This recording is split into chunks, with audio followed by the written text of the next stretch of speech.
Buenas noches. En esta conferencia hacia una ecología integral, la dimensión cultural, educativa y dialogal en Laudato Si, vamos a tener como primer orador al doctor Enrique del Percio. El doctor Enrique del Percio es doctor en Filosofía Jurídica de la UBA, especialista en Sociología de las Instituciones y abogado, profesor de Sociología en la Universidad de Buenos Aires y director del doctorado en Filosofía de la Universidad del Salvador, área San Miguel. Docente en la Maestría de Gestión Educativa en la Universidad del Salvador y docente de la Maestría en Educación en la UNTREF, en la materia de Filosofía de la Educación. Docente de la Cátedra de Filosofía, Universidad del Salvador. Exsecretario académico de la Universidad Católica de Salta, investigador y profesor hincha de Lanús es más importante, así hacemos más rápido. Hincha de Lanús es más importante. Eso es parte bueno, de... Empezamos perdiendo, entonces, pero bueno. Bueno, ¿qué tal? Gracias. ¿Qué tal? Buenas noches. En primer lugar, agradecerle a Carlos que me hayas invitado a venir, no que me hayas invitado a hablar, porque la verdad que con la jerarquía y la calidad de los expositores anteriores uno tiene mucha más ganas de quedarse escuchando y pensando en lo que dijeron. Aclaro que no digo esto por falsa humildad, soy argentino como muchos de acá y encima peronista, con lo cual ese defecto de la humildad y qué sé yo no me afecta directamente.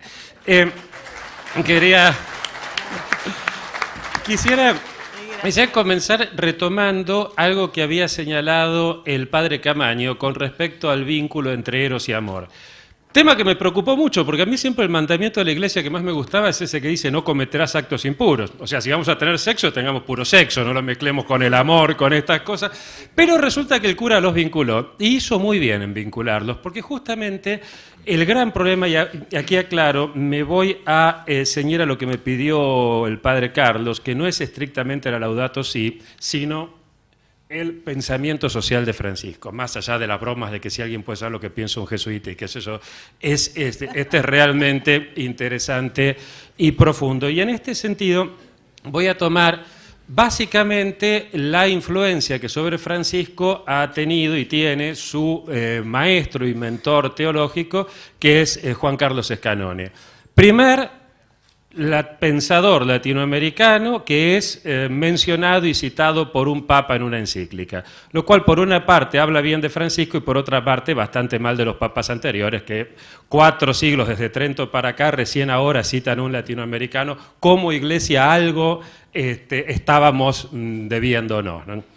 Bueno, pasamos a la cuestión central de esto. ¿Por qué decía la importancia de vincular a Eros con el amor? Porque el problema justamente del que está haciendo alusión Francisco de Laudato Si es una cuestión de deseo. Todas las culturas, excepto el cristianismo, siempre trataban de poner límite al deseo. En todas las culturas aparece el budismo, cuidado con el deseo. La mayor parte de las culturas de los primeros pobladores de nuestras tierras, ojo con el deseo, con quererlo todo. Los griegos, si deseabas más de lo aceptable, era hibris, venía némesis y te moderaba. Sin embargo, el cristianismo, ¿qué dice? Desealo todo, solo Dios basta. La persona que en algún momento de su vida experimentó lo que significa la plenitud de amar a Dios y de ser amado por Dios, ¿qué más le basta a ese? ¿Lo vas a sobornar con una Ferrari Testarossa? ¿Lo vas a sobornar con un imperio? No, ya probó, solo Dios basta. Pero ¿qué pasa?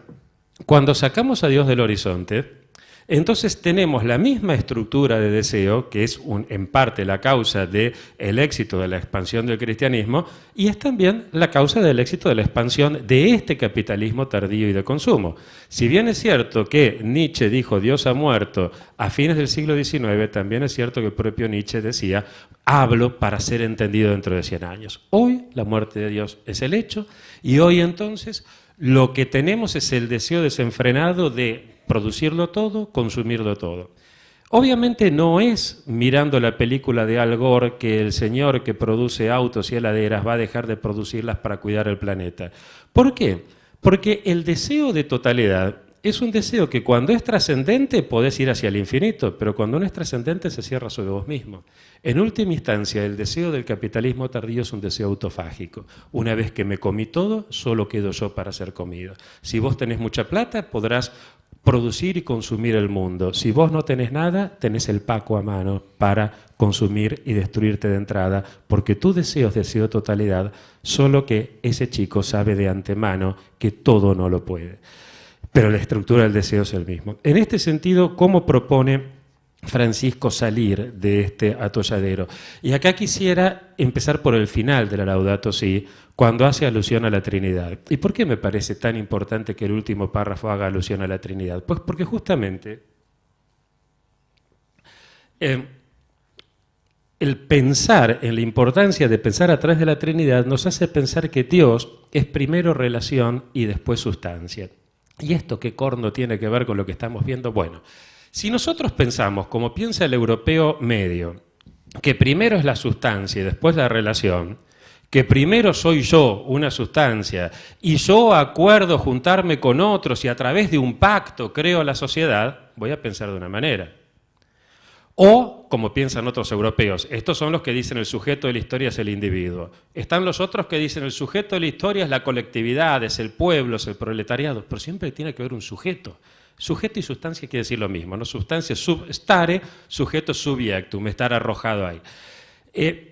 Ahora, ¿qué pasa si nosotros pensamos la ecología en estos términos? Vamos a pensar o bien que el ecosistema es la suma de sustancias, pongo un árbol más otro árbol, más el río, más el aire, más el sol, y tengo el ecosistema, o pienso el ecosistema es un todo, y nosotros no somos, sino porque somos parte de ese ecosistema. ¿Qué es lo que nos viene a decir Francisco en la Laudato Si? Somos porque somos en relación con nosotros mismos, en relación con el otro, en relación con el ecosistema. Esto también, prácticamente todas las filosofías, excepto la filosofía de la tribu más rara que ha existido nunca en la historia de la humanidad, que es la tribu occidental moderna, todas las otras filosofías piensan de la misma manera. Pensemos la lógica andina. Para el hombre o la mujer andina, la Pachamama, lo que sería el ecosistema de ellos, no es el resultado de sumar el árbol, el otro árbol, el agua, pero tampoco es un todo que preexista y que las partes... No, la Pachamama es la relación. Para nosotros, y es muy fácil entender esta idea de relación y de la primacía de la relación, porque estamos en este ambiente, pero para los europeos no. Y menos para el europeo moderno. Santo Tomás de Aquino en la Suma Teológica, cuando hablaba de Dios, hablaba de Dios trino y uno. Cuando esto va a la imprenta, ya en el siglo XVI, aparece un pequeño cambio. Es Dios trino, es Dios uno y trino. Es decir, aparece la idea de que primero hay un Dios uno y después tres diositos menores que no se ve muy bien qué son. En cambio, lo que acá con esto está rescatando Bergoglio es esa idea propia de la sabiduría de muchos otros pueblos de la primacía de la relación. Ahora bien, si partimos entonces de esto, ¿cuál es la lectura política, pensamiento social de Francisco? Si yo voy a pensar que la sustancia es el individuo, lo lógico es que yo piense que la sociedad no es sino el fruto de la cooperación de los individuos, pero que la sociedad no tiene fundamento en sí mismo. Por lo tanto, poco me va a importar lo que le pase a los demás. Lo único que me va a importar es que yo pueda hacer lo que yo quiero hacer. Es decir, la libertad como clave de bóveda. Ahora, si yo parto de que el sujeto de la historia es la colectividad, el proletariado, etcétera, etcétera, y la libertad de cada individuo me va a importar poco. Lo que me importa es la cohesión del sistema y básicamente que todos seamos iguales es decir, libertad o igualdad.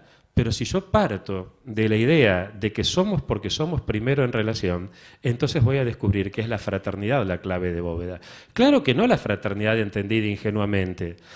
No me gusta hacer participar nunca al público y menos después de las 9 de la noche porque muchos seguros ya se están durmiendo, otros están pensando en el partido. Una cosita les pido, por favor. Si podemos levantar la mano todos los que tenemos hermanos. Saben que la palabra fraternidad viene de frater, hermano. Dejemos la mano levantada a las que nunca nos peleamos con nuestro hermano. Una, dos. Sin embargo, mi tía Dubige suele decir cómo me gustaría vivir en un mundo más fraterno, donde toda la gente se quiera. ¿Qué pasa? Las relaciones horizontales, que son las relaciones fraternales, estimulan el conflicto. Las relaciones verticales son las que tienden a disuadir del conflicto.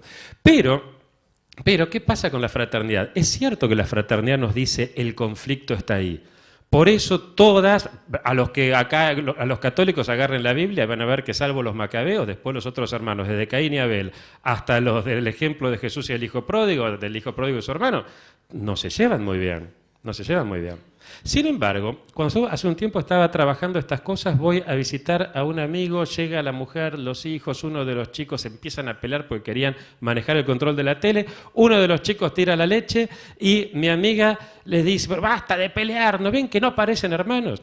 Y yo decí que me mataba a mí si le decía algo en ese momento, pero tuve ganas de decirle, es que parecen hermanos, por eso pelean. Pero ¿qué quiere decir esta amiga mía? Que no leerá mucho, pero de tonta no tiene nada. Ella está dándose cuenta de algo muy profundo. La fraternidad nos implica que si nosotros miramos a la política nada más que con una de las dimensiones de la fraternidad, o sea, la fraternidad mira para los dos lados, para el origen y para el fin. Si miramos solamente el origen, el momento en que los hermanos se matan porque son horizontales, vamos a reducir la política a la lógica de amigo y enemigo. Y eso no es que esté bien o que esté mal, es que no es así. Porque las gentes no quieren vivir siempre peleándose. Pero si miramos solamente el fin y decimos qué lindo ser hermanos, también nos vamos a equivocar. En el mejor de los casos nos vamos a equivocar teniendo la actitud naif de tanta gente buena que uno dice, no, tenemos que votar políticos que sean buenitos, que se quieran, que como mi mamá, que a mí yo no entiendo por qué los políticos se ponen de acuerdo y tiran para adelante. Y me pregunto, vieja, ¿dónde queda adelante? No me sabe contestar fácil. O sea, ese es un tema más complicado el asunto.